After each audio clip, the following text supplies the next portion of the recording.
everybody. Welcome to Honors Convocation. This is the unofficial start. I'm just here to tell you to grab a sandwich and start eating. We're not waiting for anything official before you can start eating. We want you to eat and enjoy Convocation all at the same time. I know that many of you have class at 1 o'clock. We're going to try our best to be done a few minutes before 1, but if you have to sneak off, you won't hurt anybody's feelings. But we'll get started here in just a minute.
Our veins run much further and deeper than we know.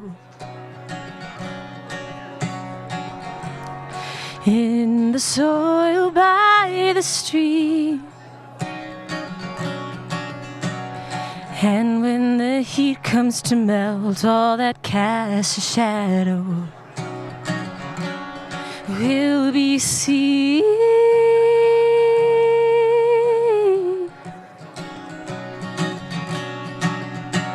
Blessed are the weeping, blessed are the hated ones, blessed are the worried, blessed are the shunned, blessed ones, your time will come.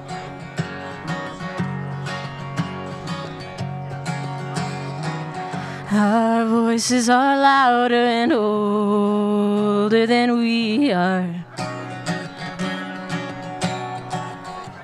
spoken into everything. And when the wind comes to blow away all the static, we will sing.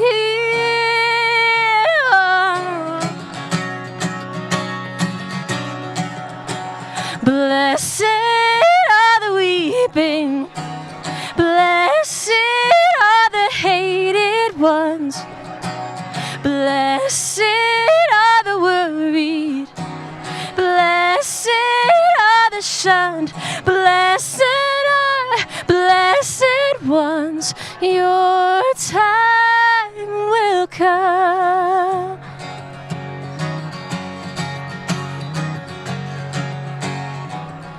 Our roots are much deeper and stronger than we know, woven into every seam. And when the snow freezes all but the fabric of things, we'll be free.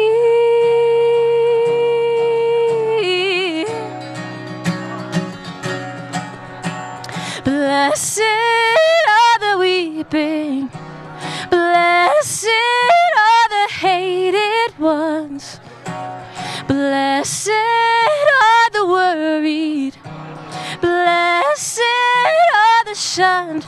Blessed are blessed ones, your time will come.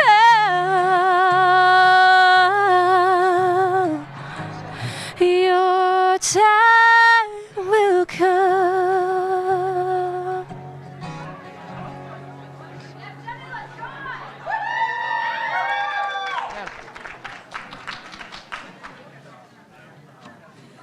Good afternoon, everyone. Now, I declare the opening of 2019 Honors Convocation.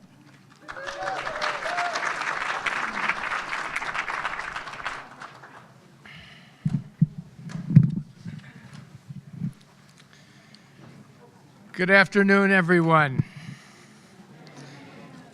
I welcome you to the 2019 Iliff School of Theology Honors Convocation. This is a feast of friendships, folks.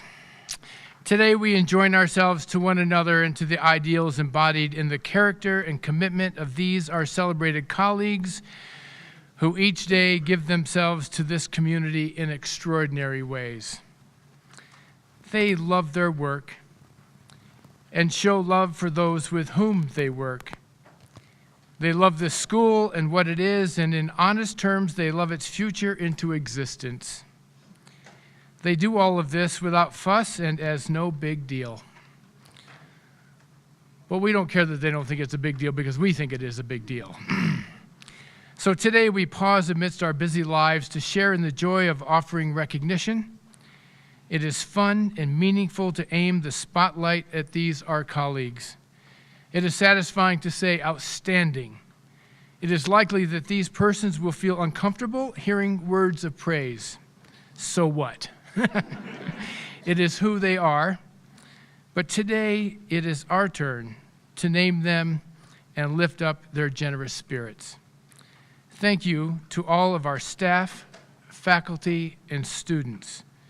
A special thank you to those we name in various ways this day. We are grateful for the privilege of sharing our work and our lives with you. Your spirits are contagious. You give us the opportunity to again affirm that relationship is the essential element of all that is meaningful and the beginning place for anything that is ever accomplished. May today be a fresh affirmation of collegiality and a new benchmark in our experience of depth and excellence. I'd like to offer a blessing to all of us this day. It comes from an address by Howard Thurman. He delivered it in 1971 at San Francisco's First Unitarian Church, and it was an expanded version of his eulogy of Whitney Young that was delivered by him a few weeks earlier at Riverside Church in New York City. Whitney Young was a social worker by profession and a leader of the civil rights movement. The editors of the collection I'm reading from frame it this way: through the prism of Whitney Young's life, Thurman chose to examine the hard choices one is forced to make, especially during the heat of social turmoil, which inevitably lead to controversy and even enmity. So Thurman includes this quote, of which he did not know the author. But on this day, when we celebrate the work and accomplishments of this community, may these words be a blessing to each one of us. Take them to heart, please. Herman quotes this unknown author. You say the little efforts that I make will do no good. They never will prevail to tip the hovering scale where justice keeps in balance. I do not think I ever thought they would. But I am prejudiced beyond debate in favor of my right to choose which side shall feel the stubborn ounces of my weight. For your work, for your life in this school, blessings to all of you. Dean Lee will now introduce our beloved speaker.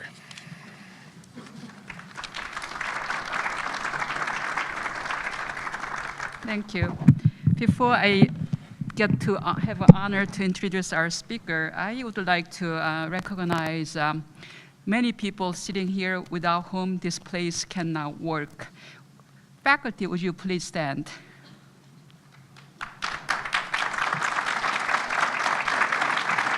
Thank you. Our staff colleagues, would you please stand?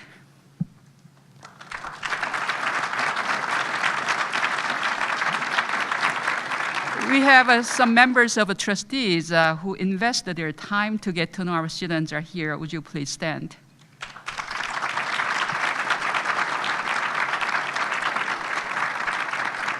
We also have many adjunct contingent faculty members without whom our curriculum is not full. So would you please stand?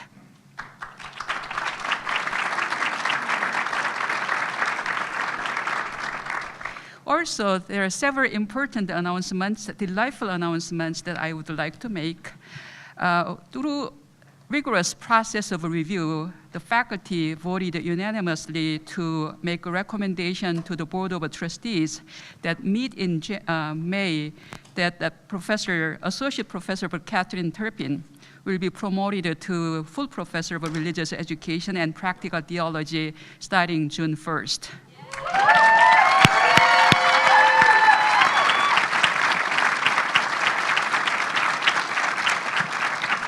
Also, many of the current students know that we did a very rigorous national search to hire a professor of a New Testament. And we had 106 applications and went through a very rigorous process, and we ended up choosing our own Professor Eric Smith.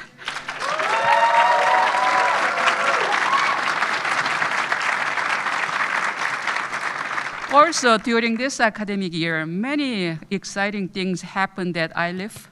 One is establishment of the AI Institute, and also Eco-Justice Center, and also Professor Tinker Endowment Program. All of this work could be possible because we have people working behind the scene and writing wonderful grants so that we could also get grants money to start the program. So behind this scene work, also leading these programs, Professor Ted Weil, Erin Christensen, Professor Miguel de la Torre, and also AI colleagues. Would you please stand?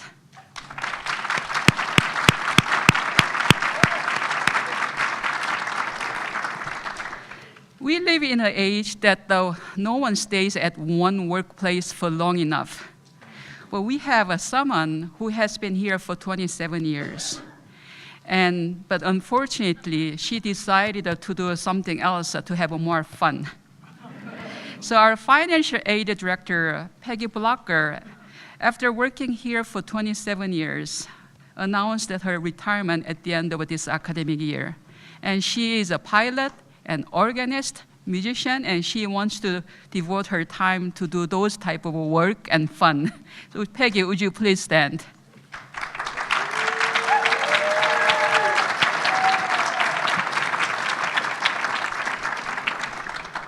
Now, I'm very pleased to introduce our speaker, Dr. Julie Todd.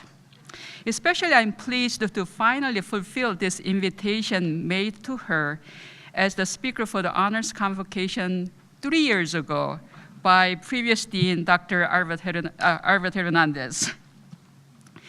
Dr. Julie Todd is a scholar activist living in Lawrence, Massachusetts, which is one of the most diverse towns in America in terms of its racial and ethnic demography, and a city mostly made up of working class immigrants.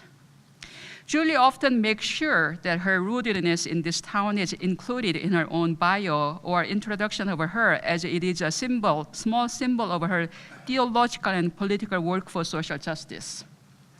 A lifelong Methodist raised in several generations of a Methodist clergy family, a highly respected family for their anti-oppression work in the New England Annual Conference of the United Methodist Church, where I myself was ordained over 20 years ago. She received all of her higher education degrees from Methodist institutions, BA and MDiv from Boston University, and her PhD in 2012 from our own JDP program. As John Wesley Iliff Senior Adjunct Lecturer in Justice and Peace Studies, she teaches all of her courses online from Massachusetts, but often fly here to meet with the students. And despite her courses are online, she is regarded as one of the most available, creative, and mentoring teachers at Iliff. Her scholarship focuses on social change theory, praxis, violence, and nonviolence, and matters of privilege, oppression, and solidarity across axes of differences. In addition to her theological writings and teachings, Julie is a published essayist and poet on matters of justice-seeking and the spiritual life. As an activist, she works in her community to create transformative grassroots spaces for social justice education and practices. Among women, LGBTQIA, and racial and ethnic clergy colleagues in the New England Conference of the United Methodist Church, Julie is regarded as the person they can go to for any issues they are either struggling or need solidarity. Julie is also locally and nationally known for her work and commitment to end the anti-LGBTQIA policies and practices of her denomination through the group called Love Prevails. Her current research interests include nonviolence and ecology, and social justice in earth-honoring traditions, which she will also offer as regular courses during next academic year. Please welcome our speaker, Dr. Julie Todd.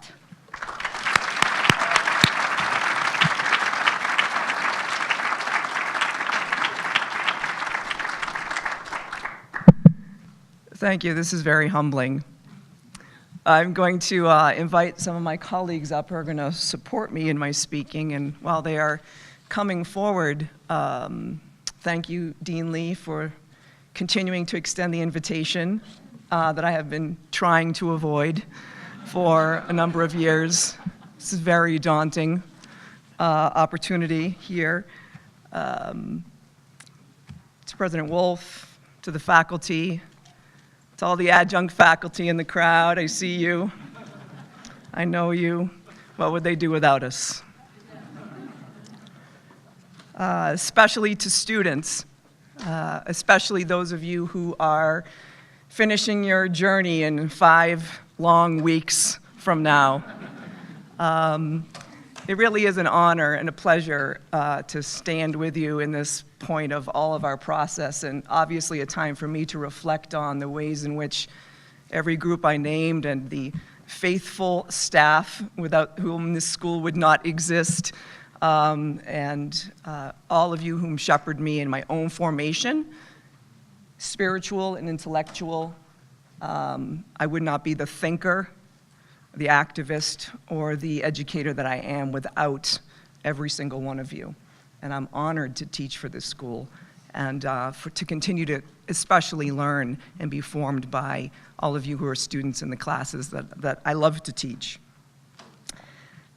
This is obviously also a moment in which, especially as we anticipate endings that are beginnings, we think about the people who brought us to this moment, right? All the people on whose shoulders we stand, families and other faculty, professors of our lives, the people who made us who we are. And I cannot fail but to name one of the most important persons from Iliff in this journey for me, of course, Dr. Vincent Harding, who I have no doubt is with us in this moment. And I often heard him use the phrase in many contexts in which people in crisis were wondering, existential crisis more like, wondering what they should do with their lives, that he would use some version of his very tender response, we are the ones we have been waiting for. We who are the ones we have been waiting for.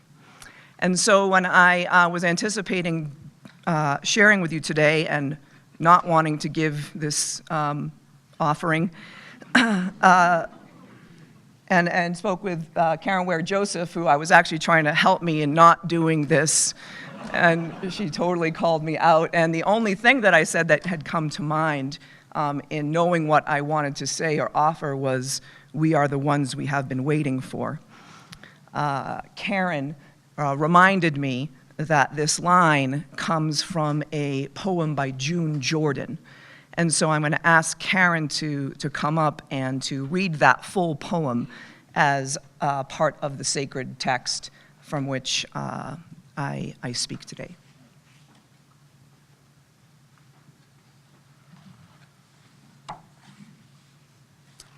A poem for South African women by June Jordan.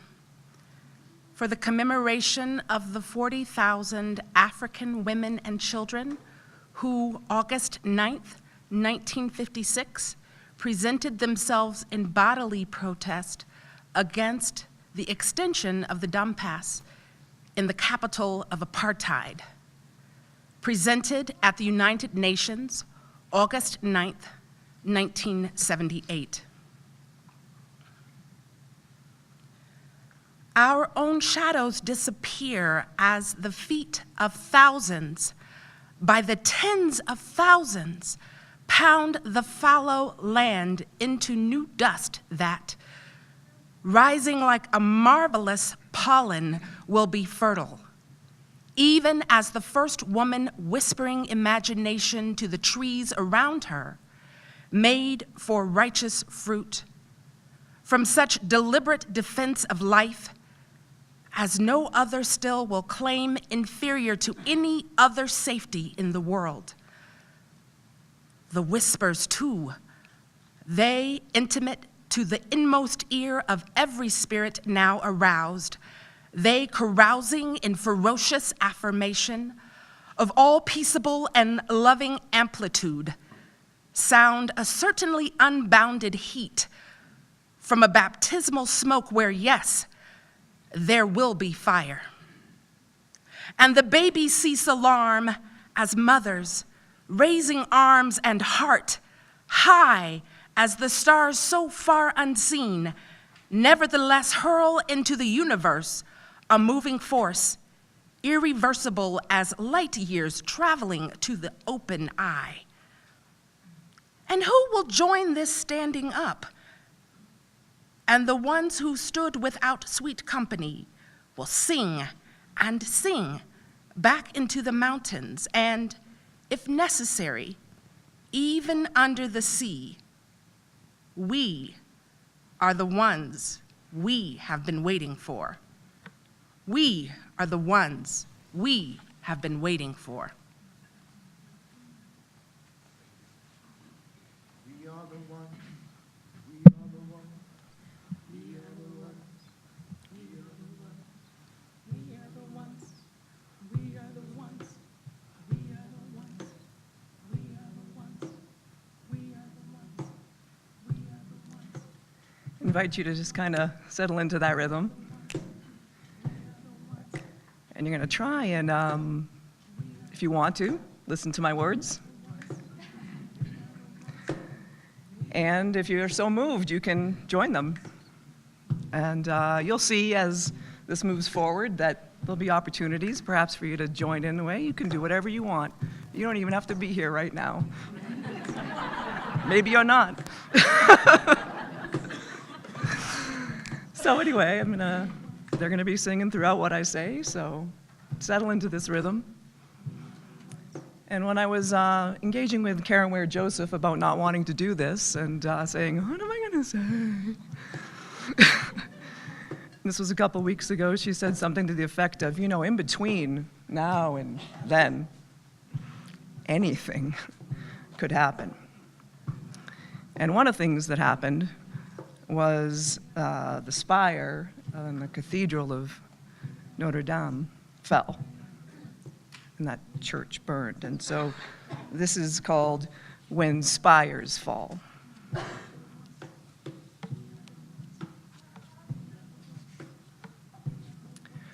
When spires fall, who are we? When spires fall, who are we?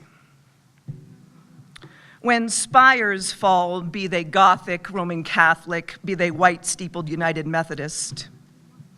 When spires fall, who are we? We are the ones we have been waiting for. We are the ones we have been waiting for. We are the ones we have been waiting for. We are the ones. We are the ones. When spires point up to blue skies, clouds filled with daydreaming of heaven here on earth, radiant light-filled visions and moonlit skies of night flying, glorious testaments to the divine.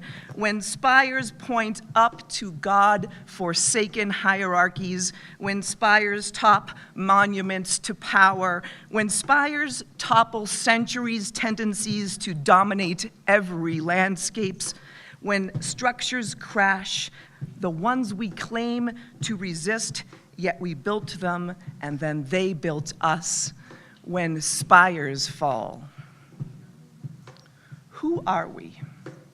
We are the ones we've been waiting for. We are the ones we've been waiting for. We are the ones we've been waiting for. Over 40 days ago, some of us proclaimed ourselves people of dust and ashes, proclaiming the rightness of returning to earth right-sized. And then over a week ago, when we peered into the gaping dark gash hole at one of the epicenters of Western Christian civilization, the first response was not, "Let us sit in these ashes." The first response was, "Let us make the church great again." A mere 3 days ago, some of us peered into another dimly lit cavern, a gaping hole of a different kind, ready to encounter the remains of life as we knew it, wanting simply to honor the dead form of a life that we thought was in there, that once provided us hope. But there were only questions in there. What are you looking for? Why are you looking for the living among the dead? Why are you here? He is not here. When the tomb is empty, who are we? We are the ones we've been waiting for. We are the ones we've been waiting for. We are the ones we've been waiting for. When spires fall, when structures we hold dear come crashing down and the gaping dark holes contain nothing we expect, and the great wonder of our highest aspirations mixes with the evils of power and good intention, and there is no sweet distinction between the forms that lift us up and the forms that tear us down. When spires fall, who are we? Waiting for. We are the ones we've been waiting for. We are the ones we've been waiting for. I wonder how the trees felt. The cathedral ceiling home to a literal forest of ancient oaks, 13,000 trees supporting 210 tons of roof and spire. How relieved were they? 13,000 buttresses turned matchsticks to relieve themselves of that burden, the weight of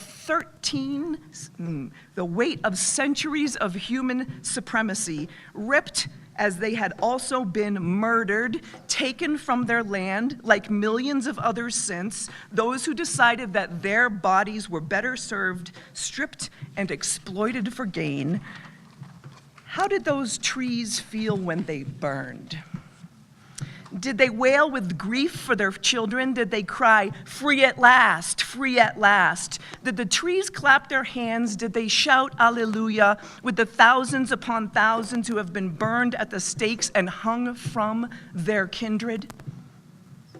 Were the ancient oaks glad finally to be released, their last act to provide a massive funeral pyre to the reliquaries of domination, a ritual bonfire around which many in the world did not mourn, but celebrated, like Marian and the women with tambores dancing, praising, "Thank God that the monuments to destruction do not last forever," and the others who organized well into the night around the glowing embers plotting.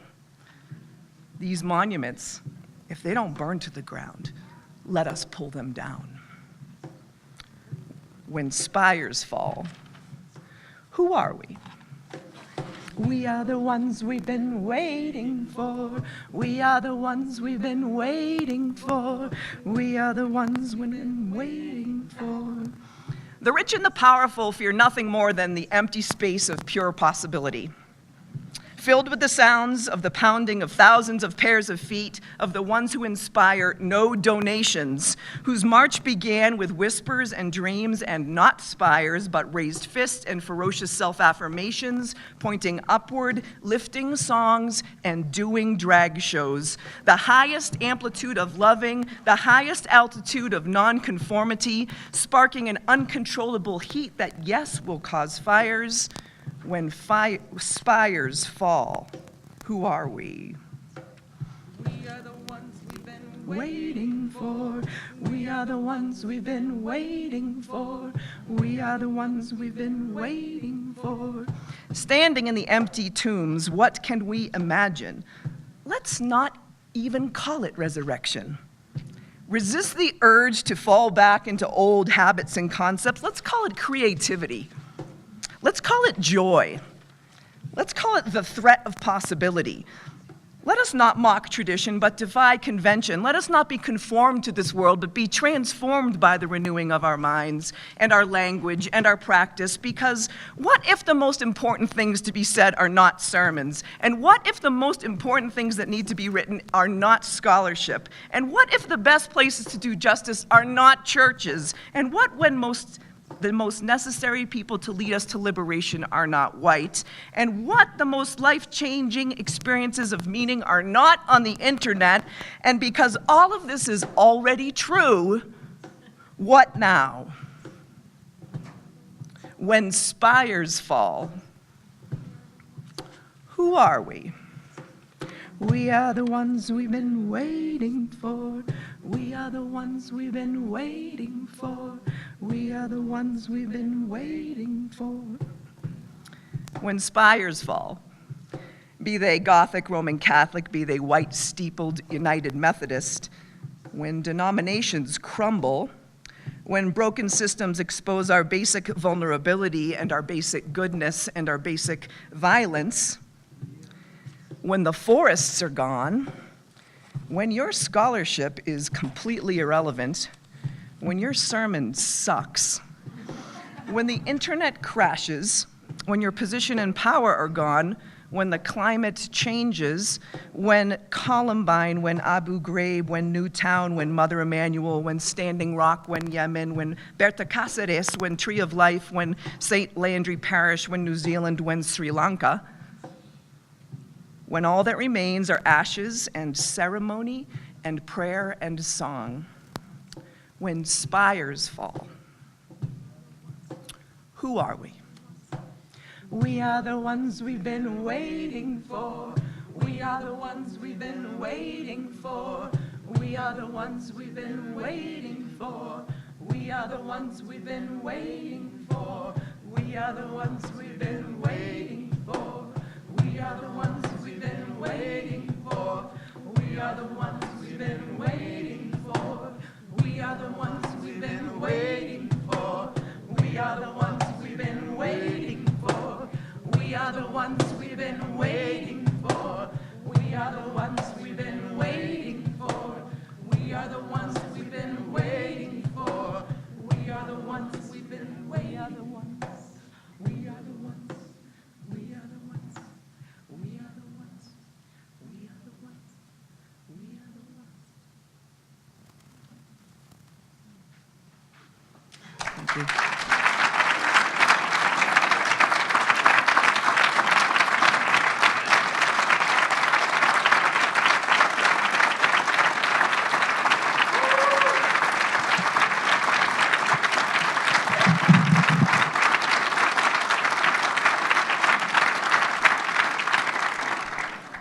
Thank you, Julie. I have watched her doing that even the floor of that annual conference 20-some years ago. At ILIF, we have a group of students who have been working so hard to make ourselves that we are the ones we have been waiting for. Student Senate.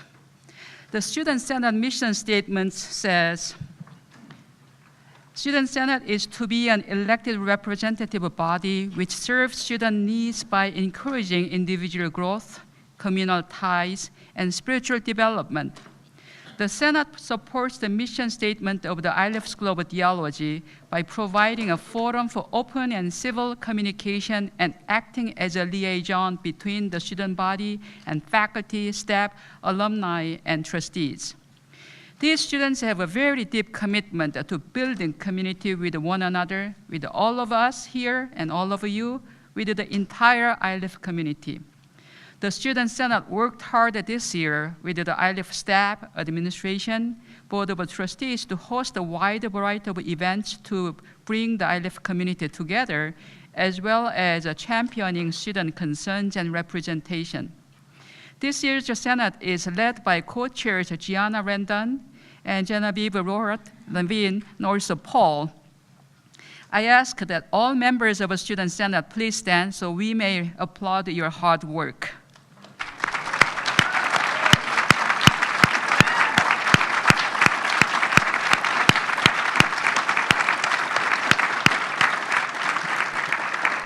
Please be seated. Each year, Iliff faculty honors some of our best students in every possible sense in their commitment to justice, academic excellence, and community creating through giving these awards. First, Elizabeth Iliff Warren Fellowship. This was presented to the school in 1925 by Louise Iliff in memory of her mother, Elizabeth Iliff Warren. Both women were founders of the Iliff School of Theology. This fellowship provides funding to students who wish to pursue further graduate work by demonstrating excellence in scholarship and a plan of a serious graduate study approved by the faculty. This year, the faculty chose two students, Amelia Romo and Isabella Rosales.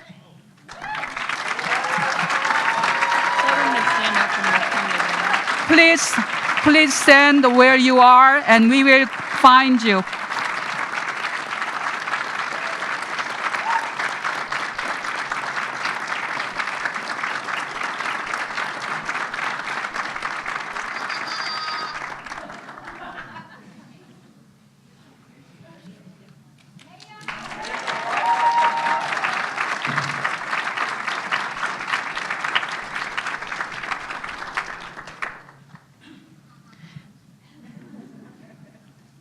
Our next award is the Marian Dawn Scholarship. This award is awarded to a woman entering parish ministry in the Rocky Mountain Annual Conference of the United Methodist Church. This year, the award goes to Janita Tyner McGregor.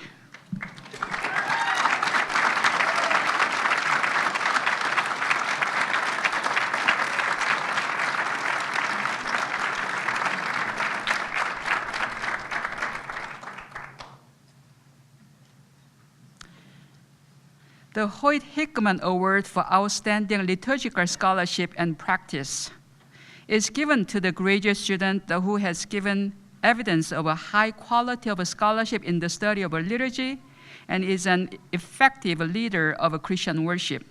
The award is presented by the Order of St. Luke. Candace Wood is this year's recipient.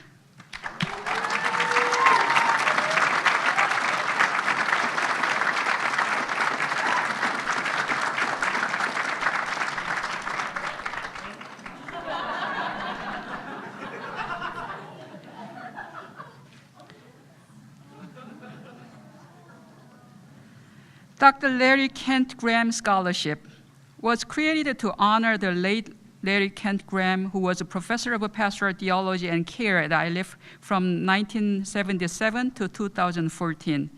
The scholarship is given to an Iliff student or students pursuing a MA-PSC degree or student enrolled in the joint PhD program. This year's scholarship is awarded to Rode Molla.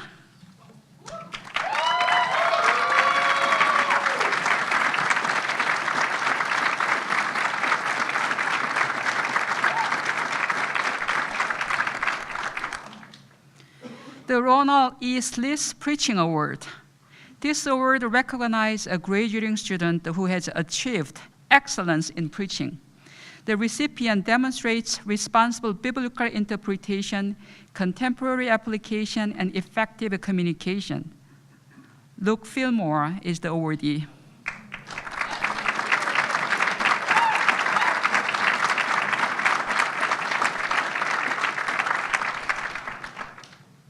Next, we have several academic award program awards that will be, the award will be handed by each academic program director.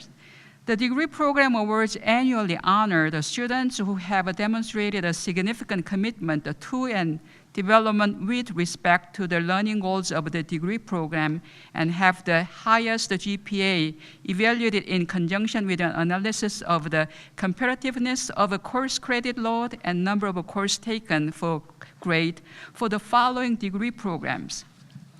Master of Arts in Pastoral and Spiritual Care. The award goes to Robin Stretch Crocker.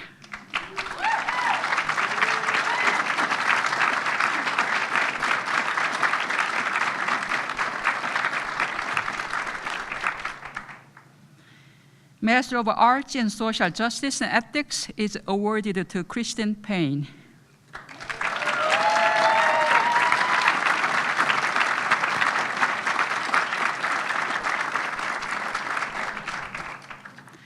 Master of Divinity awarded to two students, Mark Johnson and Georgia Metz.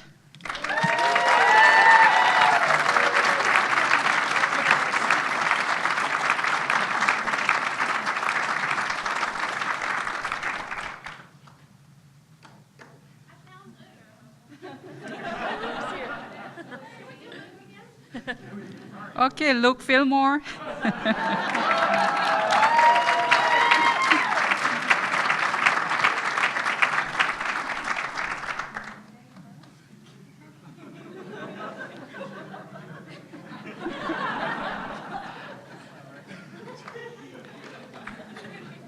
Master of Theological Studies, MTS award is given to two students this year, Deborah Svek Karstens and Kathy Christensen.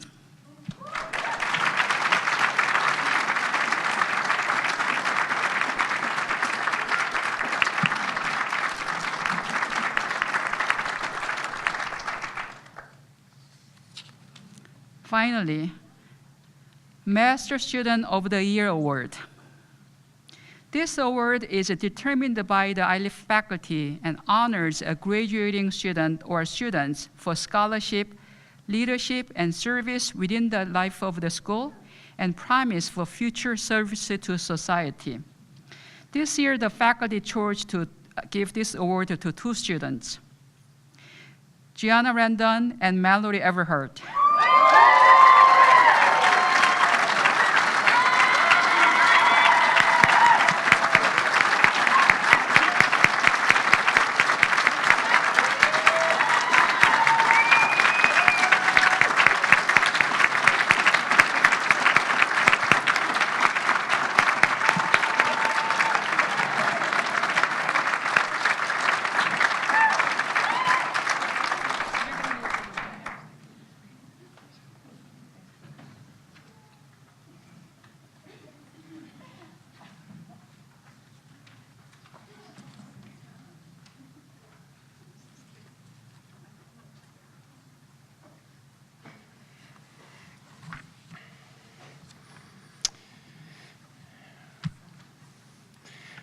We enjoy observing staff anniversaries, 5, 10, 20 years, and sometimes beyond those round number moments.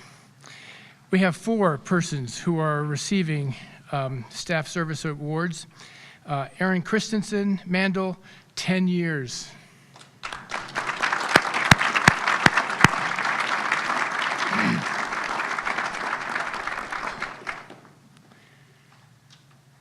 Sandra Harkovich, 20 years.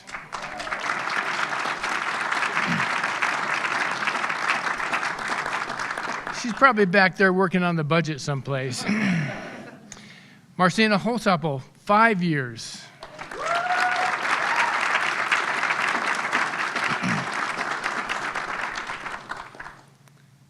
And Suzanne Mueller, 10 years.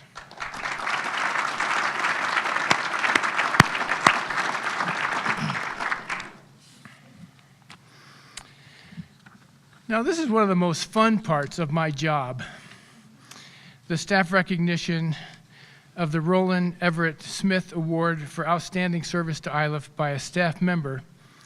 And these people are, this person is nominated, and the most nominations go to this person. And all of these nominations come with language describing this individual. And sometimes it's easy because I don't have to redact it too much, because if I read too much, then I give it away before the end. And the goal is not to give it away until the very end. This is particularly challenging, and some of this isn't going to make sense because this has got more redactions than the Mueller report. But here are some comments about this person. And I'll do my best to keep it to keep the secret to myself for a moment. This person had done an outstanding job with doing this person's job. I just want you to get a flavor for this, though, okay? So this person is a behind-the-scenes person that gets everything done almost like magic. This person is well deserving of this award. I hope this person gets it. Many do not see the behind-the-scenes people. This person is a true gem in this regard. This person is my vote. This person works tirelessly and creatively behind the scenes to make so many things we do possible. This person never complains and consistently makes our teams better.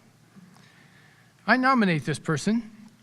This person works very hard. This person is extremely dedicated. And this person has really shown as a blank. And I can't read any more of that line. It just would spoil it. I'd like to nominate this person. This person is a Renaissance person and an unsung hero. This person makes sure our division runs smoothly. I'm being careful here.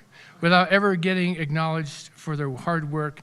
This person worked, I can read this, at ILIF for many, many years and works harder than most. This person just won't quit.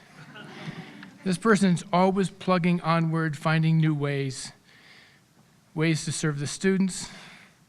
I left one of the ways out. You'll know why in a minute. Ways to serve the students and staff, and remains quiet and humble through it all. I nominate this person. This person is super good at their job, ready to jump into anything where this person is needed. I think this person may be one of the most invisible staff people to our students and probably also some to the faculty, but if everyone at ILIF blank, blank, blank. This person, well, wait a minute. This person knows their job inside out, is always professional, and is interesting and friendly to boot. I'd love to see this person get the recognition. I think this is the year to recognize this person's tremendous effort and success. Can't read the rest of it. This person is reliable, easy to work with, always cheerful and encouraging. This person carries more than their share of the load. This person's an unsung superhero, like so many of our staff. ILIF is lucky to have this person.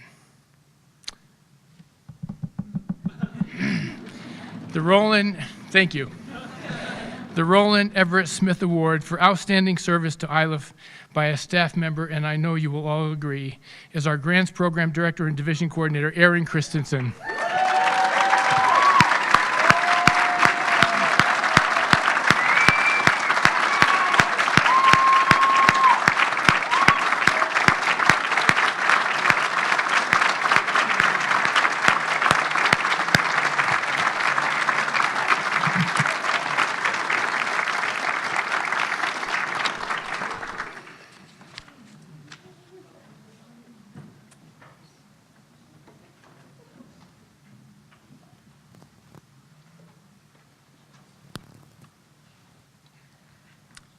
Amigos, amigas, que la gracia de Jesucristo, nuestro hermano, el amor de Dios, nuestro Padre y Madre, y la comunión del Espíritu Santo sea con todos ustedes. Amén.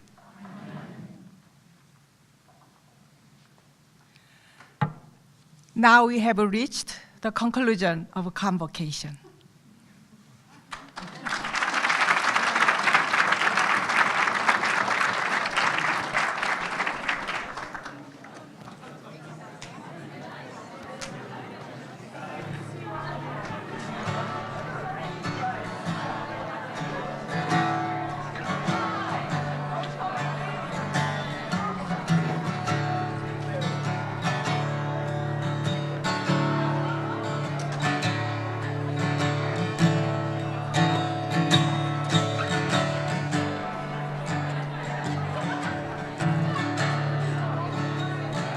May the seeds of peace be scattered, birthing trees whose shade gives us rest. May the seeds of love be scattered.